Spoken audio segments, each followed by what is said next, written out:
జర్నలిస్టుల సంక్షేమం ప్రభుత్వం ఒక పాలసీ తీసుకురావాల్సిన అవసరం ఉందని సిపిఐ ఎమ్మెల్యే కూనంనేని సాంబశివరావు అభిప్రాయపడ్డారు. ప్రభుత్వం జర్నలిస్టుల గురించి ఒక కమిటీ వేసి వారి జీవితాలు ఎలా ఉన్నాయో తెలుసుకోవాలని కోరారు.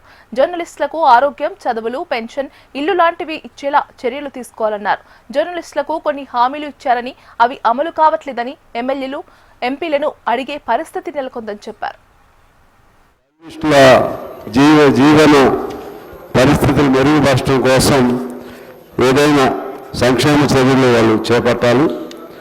అదేవిధంగా వారికి హెల్త్ స్కీమ్కి సంబంధించినటువంటి కార్డ్స్ అవి జర్నలిస్టులు కూడా ఇవ్వాలని, జీవిత బీమా పథకాన్ని తీసుకురావాలని, రిటైర్డ్ అయిన జర్నలిస్టులకు పెన్షన్ పథకాన్ని ప్రవేశపెట్టాలని, వాయిదా పద్ధతిలో సబ్సిడీపై కంప్యూటర్, ల్యాబ్ కెమెరాలు వారికి కల్పించాలని, ఆధునిక మొబైల్ ఫోన్ కొనుగోలు చేసుకునే పథకాన్ని ప్రవేశపెట్టాలని, జర్నలిస్టుల రక్షణ, వృత్తి భద్రతకు ప్రత్యేక చట్టం తీసుకురావాలని, జవహర్లాల్ హౌసింగ్ సొసైటీ ఇంకా ఇతర సొసైటీలు మా దృష్టికి తీసుకొచ్చారు. అధ్యక్ష, ఆఖరికి ఒక్కటే మాకు చెప్పి నేను సెలవు తీసుకుంటాను.